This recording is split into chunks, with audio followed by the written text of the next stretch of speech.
it's me, Vera, and welcome to Stitch of Fate, a Vampire the Masquerade V5 podcast.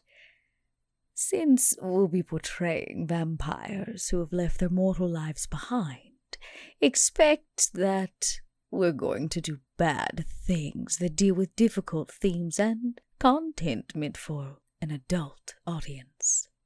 This content may include, but is not limited to, body horror, drug use, murder, gore, extreme emotional situations, and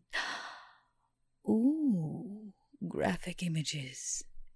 Remember, don't hold those actions against the players, just the characters.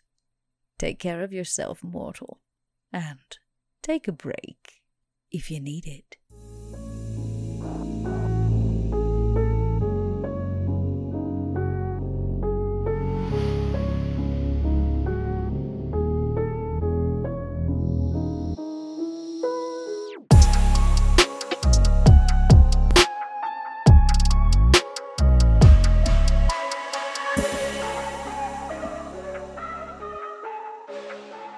Hello, everybody, and welcome back to Stitch of Fate, a Vampire the Masquerade 5th edition podcast. As always, I am your storyteller, Mike Martin, joined by my wonderful 3 players today, Dot, Josh, and Mark. We are sans bub today, but that's okay. Hey, everybody, how are you? Good. How you doing? Oh, hanging in there. Excited. Yeah, everything's good. My audio quality is like 95% back to where it needs to be. Just got a little echo of an empty room to kill off, and then we'll be back to some solid audio. So thank you, listeners, for dealing with that for today. But I'm excited to continue season 2. Today's going to be a really exciting episode. I don't think viewers are prepared for what is to come. I imagine episode 1 left many of you with many questions. Whether we answer them all today or not is left for you to discover in the next hour or so. So, with all that said, let's rein everything in, set the scene, and see what our coterie is up to. The first sounds that greet our ears are that of heavy plodding footsteps of bare feet on a smooth wooden floor. There's a gentle groaning in the background, maybe even words that are trying to be said from a voice that, if listened to carefully, one who is familiar with it could place as Tommy the Mouse. And as those sounds come from this room and those footsteps grow closer, our vision is greeted with a wonderfully bat-like looking human/man, adorned in maybe a robe, or what would Max be wearing if he was going to soften up a victim being held prisoner? Well, I think the bathrobe is more for relaxing in, and this is work. So Max is in his typical hoodie and trench coat. He's probably got a few implements hanging from his belt, but mostly he's using his fists. So, and you'll have to pardon me. I wasn't actually sure if this would be considered relaxing for Max or not, whether he wants to punch someone in the face to relieve a little stress. But it's that figure that we're greeted with in the hoodie and the pants as he walks out with, like you said, assorted tools, maybe a hammer that looks like it might have a little blood dripping from it, maybe a billy club of some sort taken from a cop that you maybe put out a few years back. But when you step out from that door and you shut it behind you, locking it from the outside, and the moans of Tommy the Mouse get muffled even further, the camera pulls a little wide, and we see standing on the outside, dressed in her fine attire, our dearest Vera, looking patient, waiting for Max to finish the job. And as the door shuts and we hear the clunk of a heavy metal door, what room are we actually greeted with here, Vera? As like I said, the camera pulls wide and it reveals you. It's actually Vera's haven, which we've only ever seen once from Shaun's brief visit for a very strange conversation. But I imagine it's just like you picture. There's like a clawed tooth tub, but it's made of black marble. Over in the corner, her bed is under a giant black velvet canopy, the whole 9.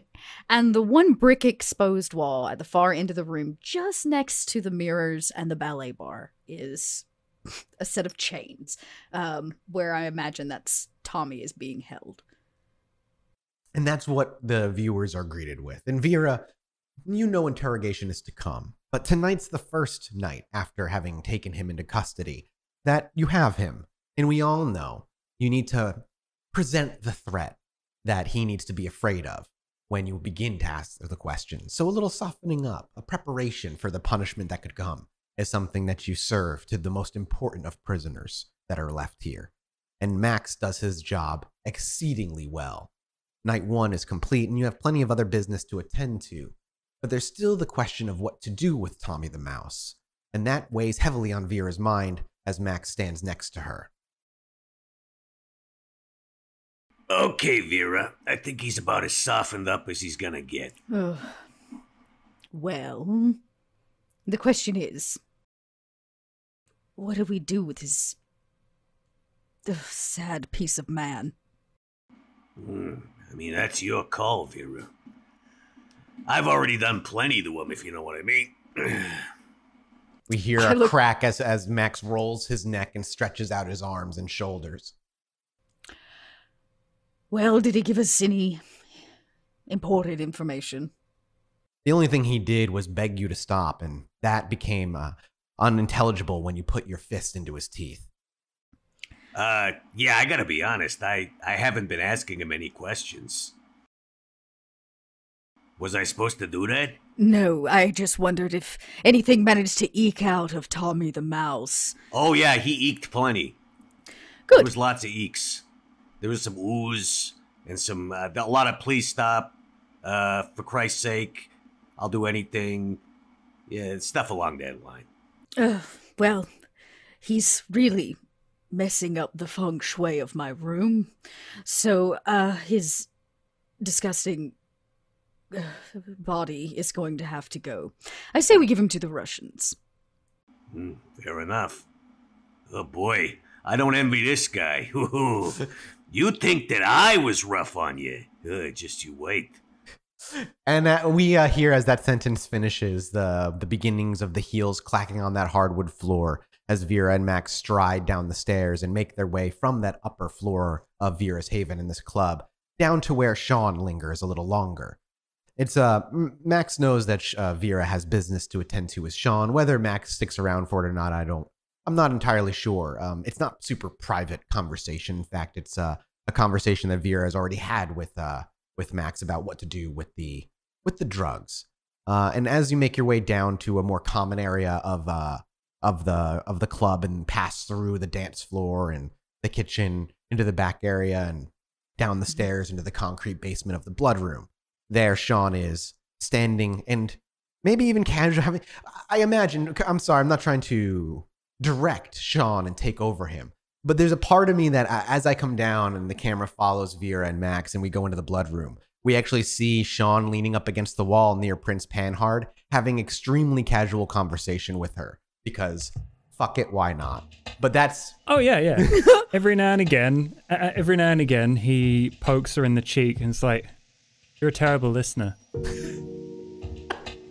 And that's the scene we come into. You catch the end of a sentence you couldn't quite understand because he was around the corner, but as you turn the corner, you catch him with his index finger deeply in the cheek of the prince and pushing her lilting torpor head to the other side as he says, you know, you're a terrible listener. Hey, kid, here's a little tip. We're not actually sure how much she can remember and experience in this state, so there's a chance that she's gonna remember all of this. Maybe just keep that in mind. Then she will be very well informed on my sexual adventures. Oh boy. Shaun. Okay. What have I told you? Just keeping her entertained. The prince does not need, or I assure you, want your entertainment. Well, ask her.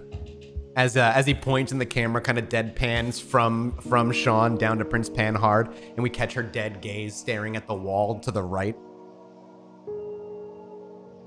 Vera kind of strolls over to him, like into that space, and she says, Shaun.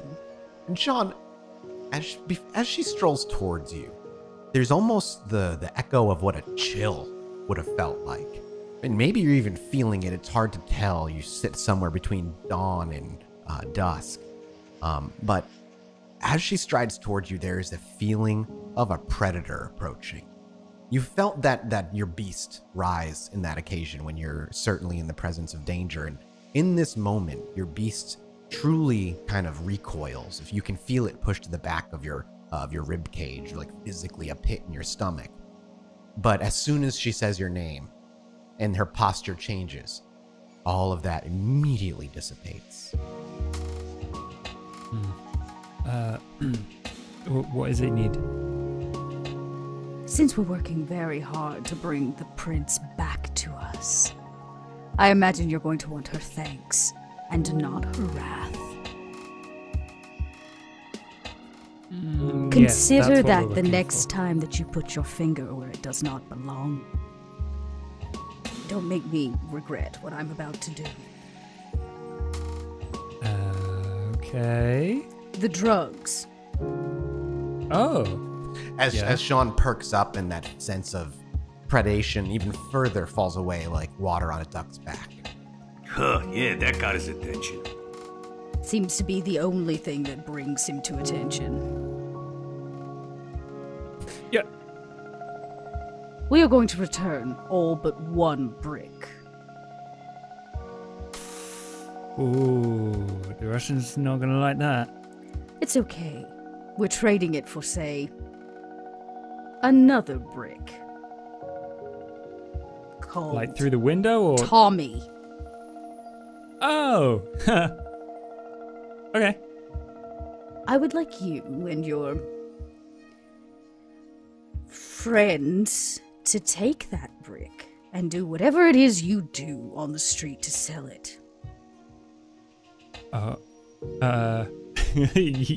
Okay. If you turn a proper profit, maybe there will be more. Cool. It's you seem hesitant. You know this is like I don't know, asking a printing press to make papers, right? You're not a printing press or that reliable. Prove me wrong. Okay, I will. I'm gonna get out there. I've got credentials, is all I'm saying. So trust your Shaun, and I'll get it done. Shaun is Yeah, not. I think we can trust this kid to sell drugs, Vera. It's kind of what he does. My fear is that he and his friends will use them all. Like I said, proper profit. Prove me wrong. I will. And I'll only use a tiny bit of them to just check what I'm dealing with beforehand. Hey, Nobody amped up. Nobody said you couldn't wet your beak, but just don't gobble them all down, right? I will try not to.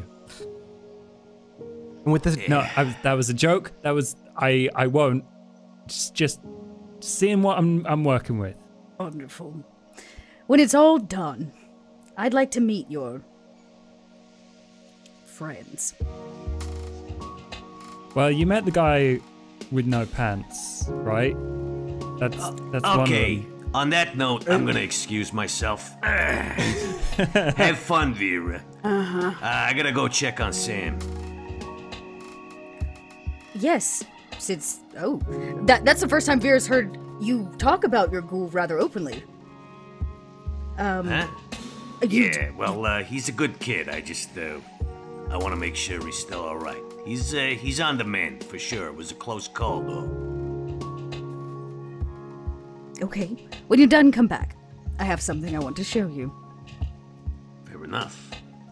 and Max strolls out of the blood room casually, off to go check in on a rather favorite piece of property, the camera might say.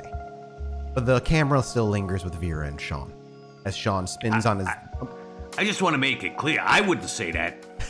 Favorite piece of I'm gonna go check on my friend. As the Camarilla might say. As the Camarilla might say.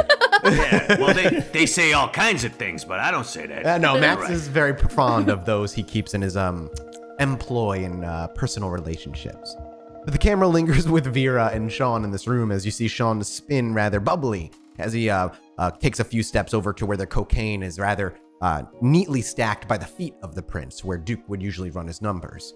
Duke is not to be found down here, however. He's off on business tonight. to speak with those contacts within his police force, and maybe a few others.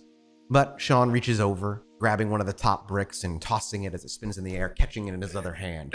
And he's turning back to Vera with an excited, giddy look on his face. Duke would tell me this is a risky investment. And he would be right. People get shot on the streets, you know that, right? Yes, I'm aware. Yeah, so there's risk, but it'll be worth it when I bring back a whole bunch of bills. Vera just kind of looks at you deep, like, I swear to God, if money does not come back from this. All right. Mathas has no idea how much a brick of cocaine is worth in any way. So, I have no idea what kind of money to make off this thing. But this is going to be, so I am not going to do, you're going to go on the streets over the course of, I imagine, a few nights to try and just hawk this. Give a few to your other dealer friends that you know and really kind of spread it out as best you can. I'll end up having you make like a charisma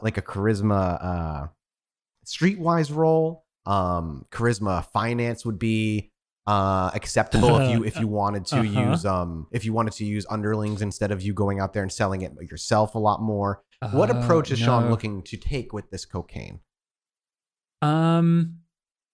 Shaun's looking to just hit the neighborhoods he knows, and quickly. So like 1, 2, 3 nights at the maximum. Like get it all done, get it all out there as quick as possible.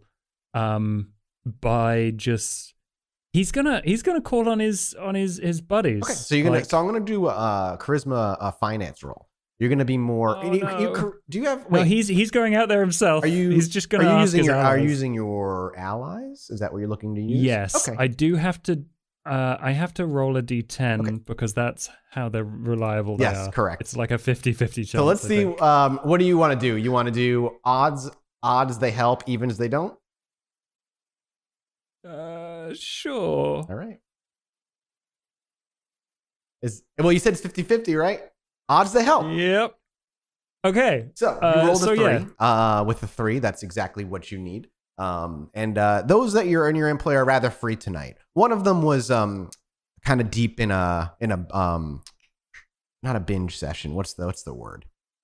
The K-hole. Yeah, but like, what's the word when you're like doing drugs for like 3 days? Bender. A bender. Yeah, one boy's in the middle of a bender. So he's unavailable, but a few are there for you, and are happy to help you out. And when they approach, and a few of them get a bit of the product in their hands, there's a genuine surprised look as they go through it, and they even taste it on their tongue a little bit.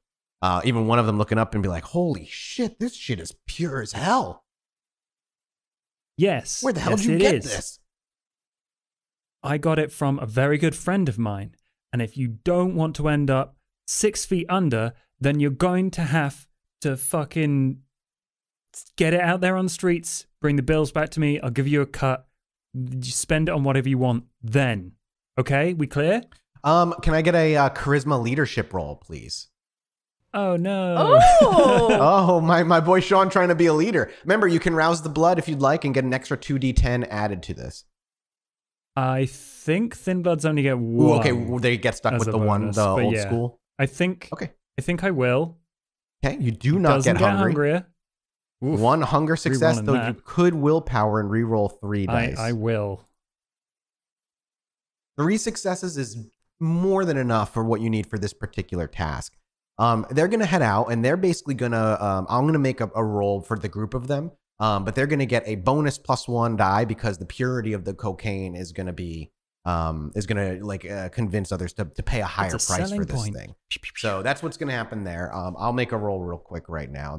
1, 2 successes. I mean, they're not looking for a hard task. This is considered pretty average, and with the pure cocaine, selling it is not going to be all that hard. So they'll be gone for a while. You'll see how much money they get when they return.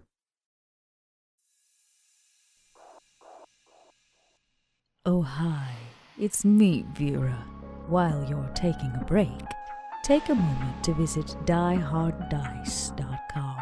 Die Hard Dice is a sponsor of this little podcast. They make what we do possible. During checkout, make sure to use the code STITCH-FEB and you'll get 10% off your entire purchase. And we get a little cut for our own resources. Sounds like we only roll with the best. Mm-hmm. The camera then hard shifts and hard cuts back to the club. But not to Vera, but instead Max, into his little closet where he's been keeping his ghoul, who was caught in a rather unfortunate attack on a hospital initiated by a dear long-lost sire who got his not too long ago, just a few nights ago at this point. And as you open the door to check in on him, as he's been healing for a couple of nights and you fed him your blood, or rather he's a ghoul, so he heals rather quickly. He's actually sitting up on the cot, legs swung over as he's rubbing his wrist, and you see him rolling it as he's cracking it. Then he turns up as the light from the outside pours into his little state, and he perks up a little bit. Certainly looking worse for wear as he's wearing the clothes that he did when you brought him here. But his physical self looks much more flush, much more alive. He looks brighter, healed. No more blood, no more cuts visible on his face. And as you walk in, he quickly pops to his feet. He's like, boss. Hey. Hey, Sam, what's the rumpus? Feeling a whole lot better. I don't know. I don't remember what even fucking happened. I just remember a loud rumble, and suddenly I was out in darkness. Well, let's put it this way. You got caught in the middle of something. And he looks, when you say that, he looks to you with genuine worry. And you've had plenty of conversations with him in the past about this kind of life and what it entails, especially being kind of a food hookup like this. But this is the first time he's gotten caught into the crossfire. And it's at this point you realize it's clearly made real for him. The look of concern on his face. And as he looks to you for a few moments with genuine, a fear, his sight breaks from you. It looks to the ground, and he shakes his head, and he's like, "No, I know you gave me warning, but Jesus fucking Christ, man."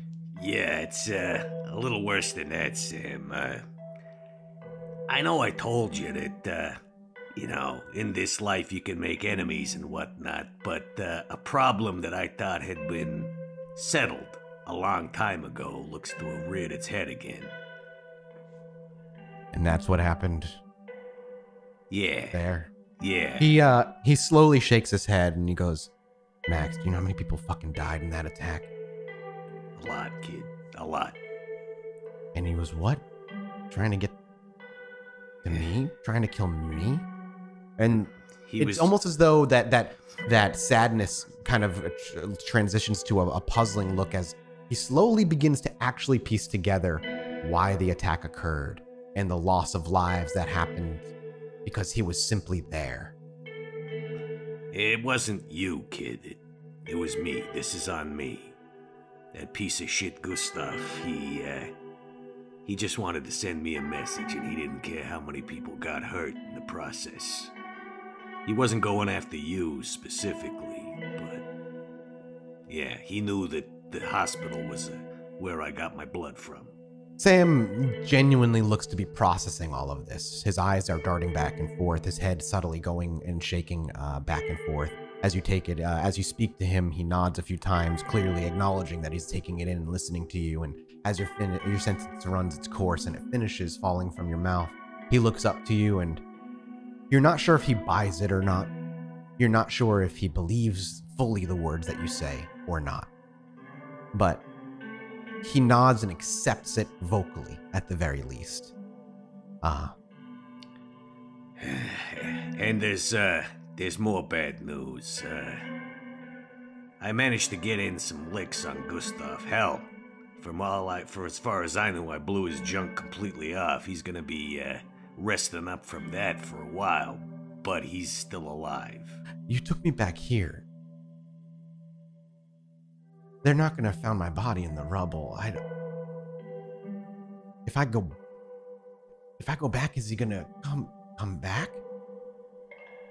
I don't know. It could be. I mean, I'd be lying if I said it was completely safe to go back to the hospital. I mean, you're gonna want to come up with some kind of cover story. You hit your head, you were sick at home, so you were never there, whatever. Yeah, he kind of shakes his head as the gaze breaks from you. I don't want to go back if he's gonna do it again. I don't want to be the. But then, what use do I have? I don't know what to do, Max.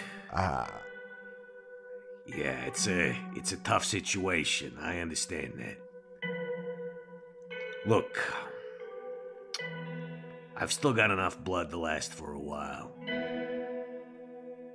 You might want to think about transferring to another hospital. I know this one is conveniently located, but that's an option.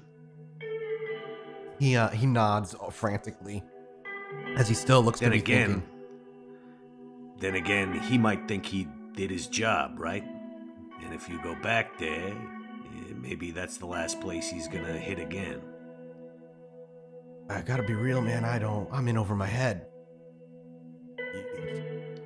Whatever you tell me to do, I'm gonna do. My life isn't I live with my sister, for Christ's sake. I'm not into the crime thing. I mean, the benefits that this situation that I have with you it's allowed me to work the hours I need to pay for her medical bills, but the cost, I didn't think it was gonna be this bad, man. I didn't. So you tell me what to do. You tell me what to do, and I'll do it. And I trust you. All right, I'm still alive, right? Okay. I think let's go with the original idea for now, all right? You talk to your sister. Obviously, she's gonna know you weren't at home. Come up with some kind of story for why you weren't around, all right? Yeah. You could say that maybe you were in the blast and you wandered away, you had a concussion, you didn't know what was going on. Okay. Yeah, okay, I'll do that. And maybe I'll stay with my sister for a few days, really just kind of you settle the story, right? Make it believable before I make my face known back at the hospital or something. Yeah, that might be best. Okay. And listen, kid, if you want out, that's an option. He chews on his lip when you say that, but doesn't give you a yes or no. He says okay, and reaches for wherever his cell phone may be. And as he looks to walk by, he's like, I'm just gonna call a cab, and I'm sure my sister's worried sick. Yeah, maybe don't call a cab to this address. It actually registers with him, and he's like, oh yeah, I'll walk down. I'll walk out a few blocks, and I'll call a cab. Thanks. Maybe just the hail one, huh? Yeah, sure. And he closes his phone and pockets it. He walks by you and stops, short for a moment before turning back and meekly. Thanks. I think. I don't know whether this is something I need to be mad at you for or not, but I'm alive at the very least because of you, so thank you.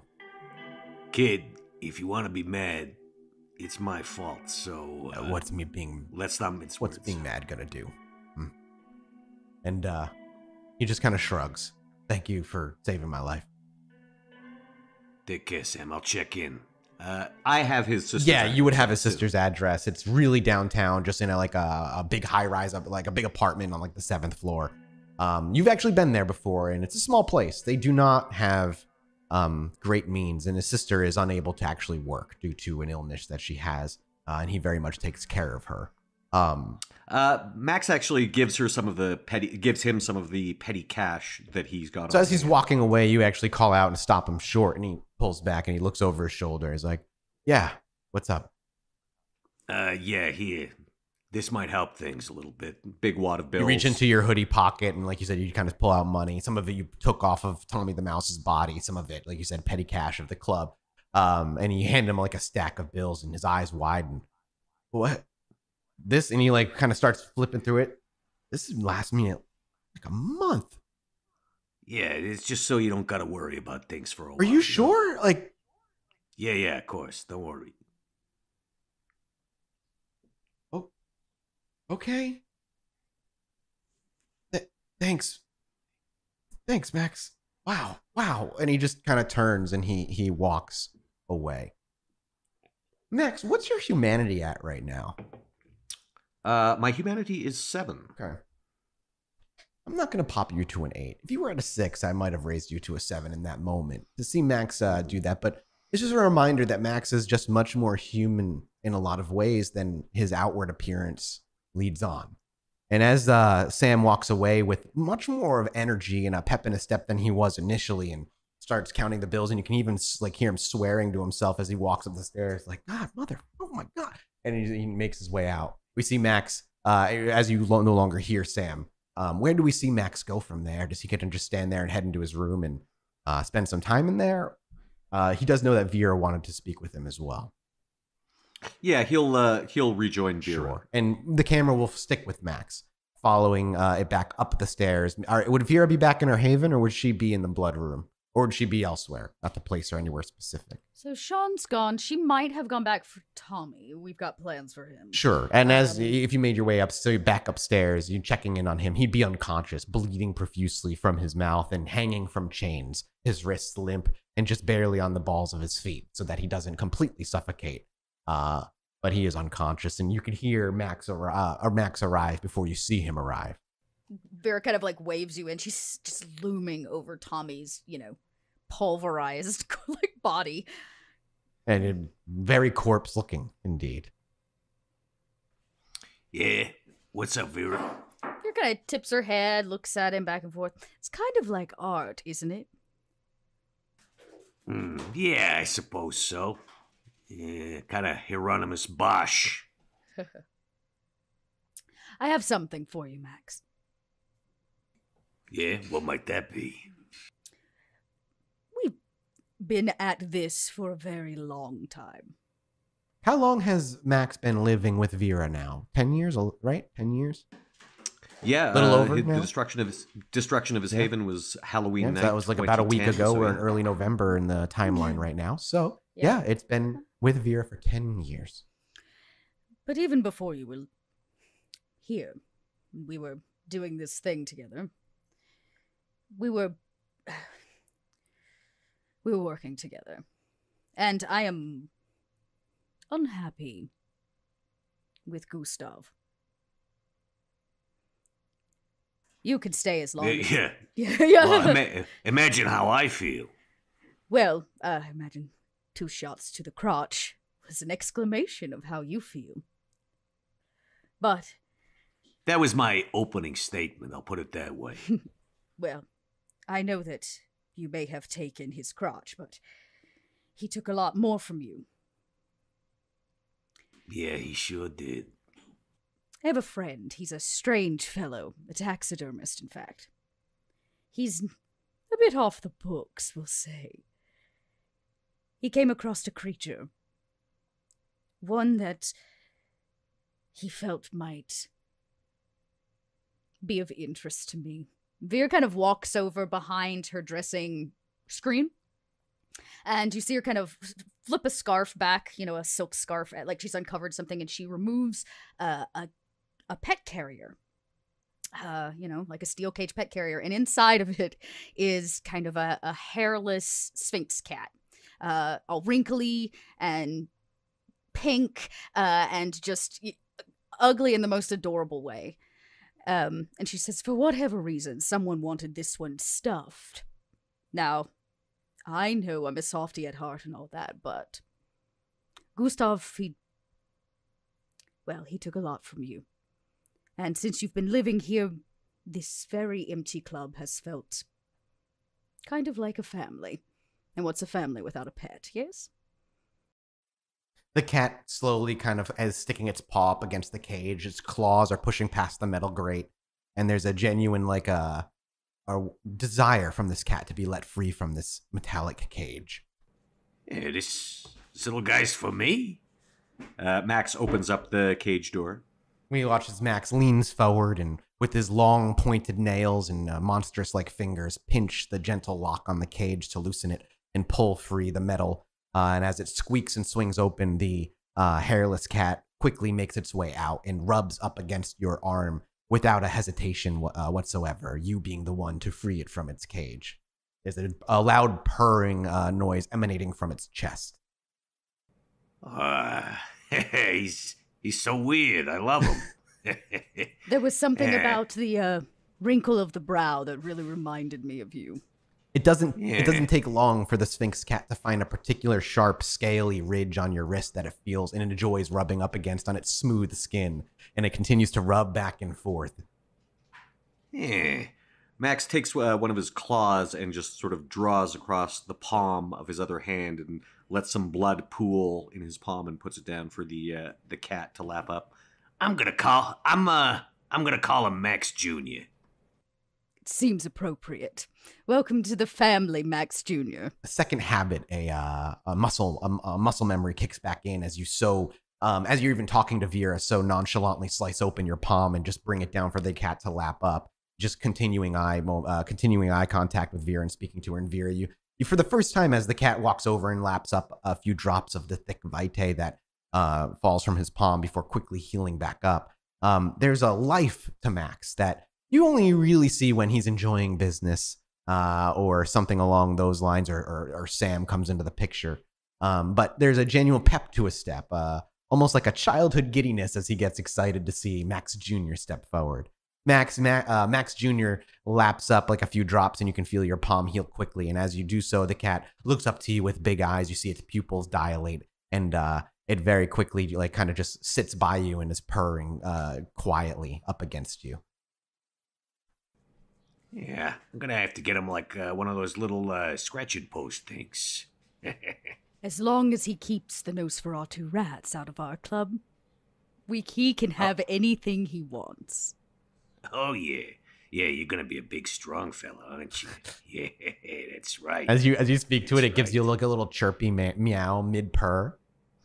Mm-hmm. Now, I can decide what discipline to give this cat. I believe right? that's correct. Yes, I believe that is how that works. What would a cat with a point of potence be What like? discipline what power of potence would you give it?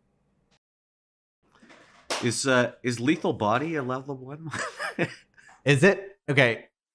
And is that the one that adds a dot of potence to damage it does?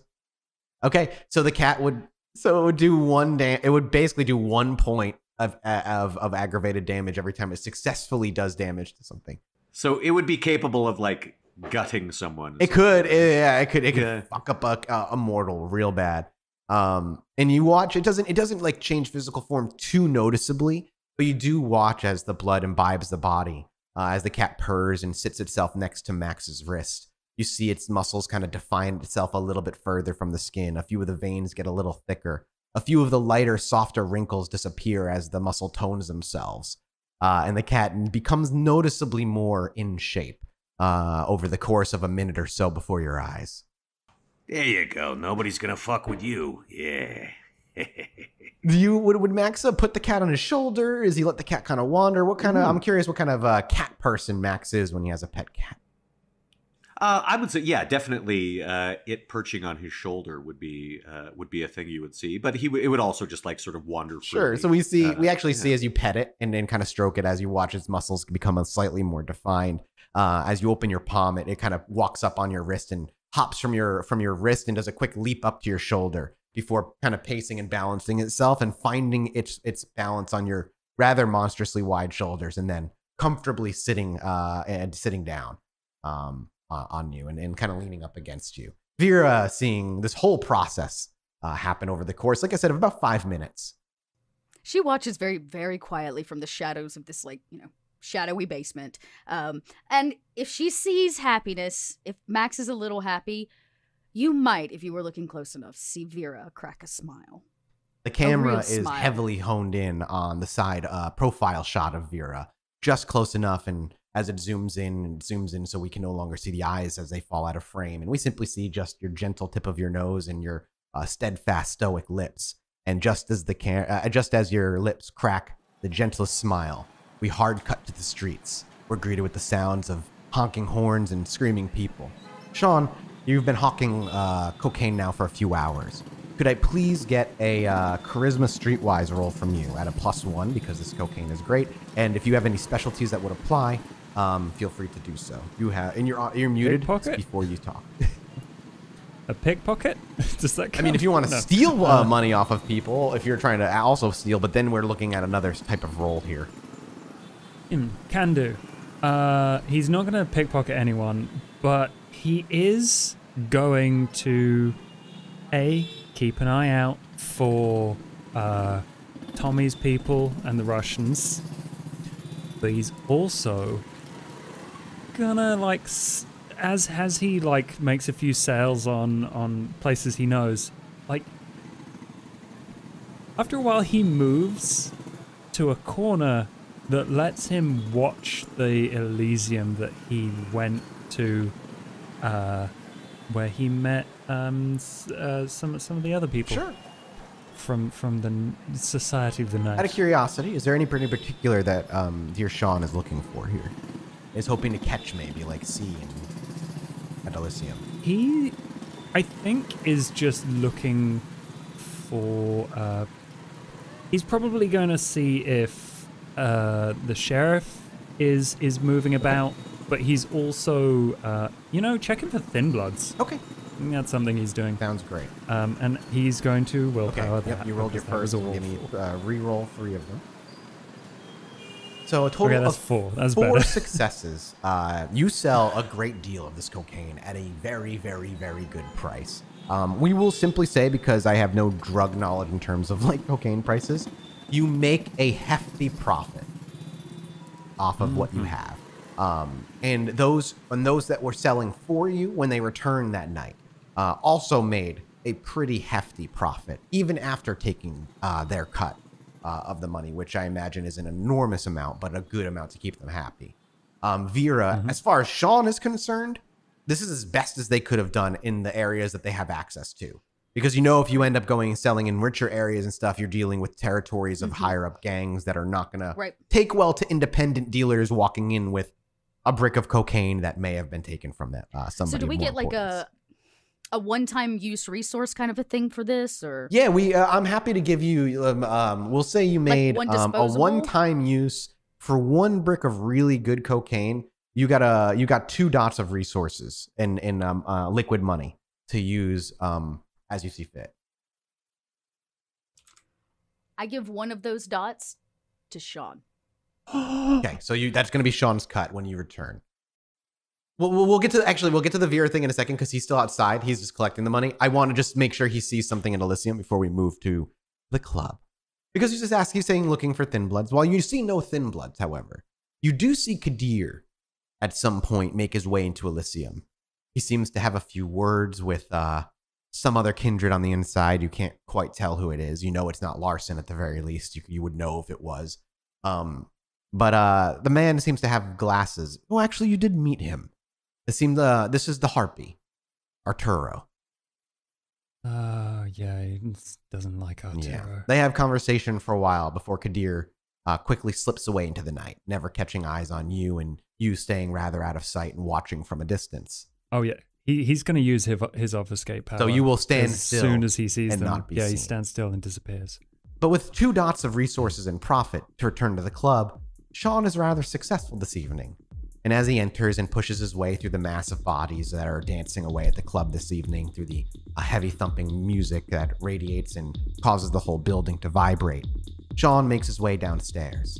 The crew that you had for this particular evening, you asked to stand guard on the outside to watch your club for this evening. It's part of the deal for taking a cut of the money for this evening, and having people watch the club is not something that out of the ordinary that you do when business needs to be tended to, and you have a large amount of money in liquid cash on you right now than you typically would on any given night. So having some of your allies walk you back as bodyguards to keep you safe, and then stand on the outside until you give them the go-ahead is all part of the finishing of the deal as you make your way downstairs. It's also smart because the backpack that he's got the wads of cash in is just a ratty old Exactly. thing. I'm sure there's visible, like it's not a very secure There's bag. holes. Basically, what we're saying is Shaun's not an idiot and wouldn't walk around with money that amount on the streets. He's been a street rat for a while. In case he randomly gets assaulted or like pickpocketed, literally anything could go wrong. So he's prepared. Shaun, as you make your way downstairs and as the door behind you shuts and the music gets muffled further, you believe it's actually one of the groups that is regularly played by the DJ here, Prism. You can hear their music in the background thumping wildly. You actually see Max and Vera having a conversation, the casual one, just outside the blood room, and Max has a new critter on his shoulder. However, Max and Vera's conversation is cut short as they heard the door open and shut, and waiting to see who walks down the stairs. And you can hear I imagine Shaun goes down the stairs in that very kind of quick, shuffly manner, all the way down the stairs, and you can recognize that sound as he becomes visible to the both of you. Oh, hey, Max, you got a long-lost brother? This is Max Jr. Oh. No relation. No relation. Hey, look at this little guy. All right, I gotta go find him a box to shit in. Yeah, well, don't we all? The bag. Vera, the bag. Here's the bag. He quickly unshoulders a bag, and it kind of sags with a heftiness that a loose bag that's this old would have with this much money in it. And he quickly hands it over with one hand. Vera, as you take it from him and unzip the top of the backpack and quickly pull it open and look in, there is a hefty amount of cash in here. Not all of it is organized. It's a lot of loose bills and stuff, but the bills are big. Vera looks in the bag, looks at Shaun, looks back in the bag, closes it up, hands it back, and she says, well, actually she can't because are we on the club floor? No, we're in the basement. We are in the basement? Okay. Yep. She says, well, count it. Keep half for yourself. You kidding? Do I look like I'm kidding? No? Take a proper finder's cut. Oh. Your friends seem to be better at running drugs than security. Yeah, they got their good days. Yes, So. is that arm or leg day? Because they skip both. First of all, Yeah, Shaun, that's a lie. They it's shoot true. things into their arms all the time. Every day's arm true. day. Every day's arm day. But also, they have a pretty good, consistent ass day because they spend most of the time on it. True.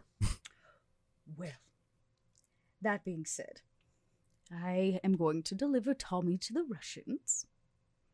If you two would like to join, you're welcome. The rest of this money, Ooh. I have a thought. Yeah? We need fresh security.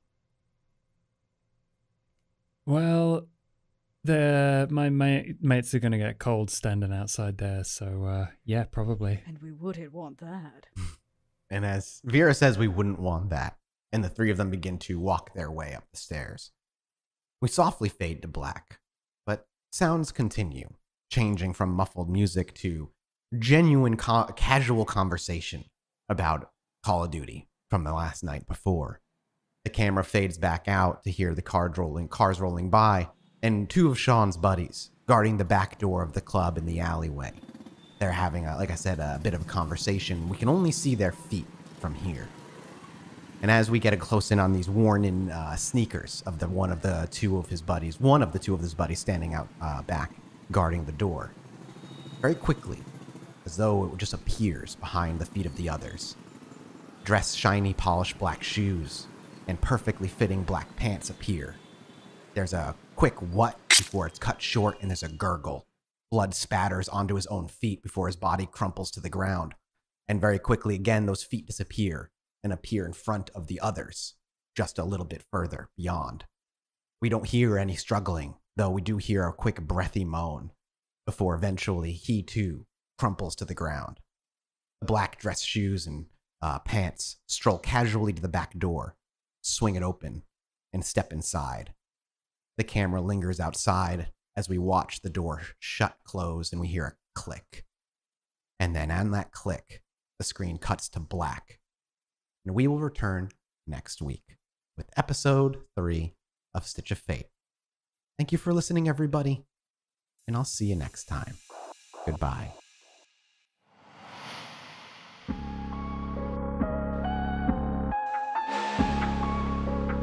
Oh, before you go, do Vera a little favor, would you?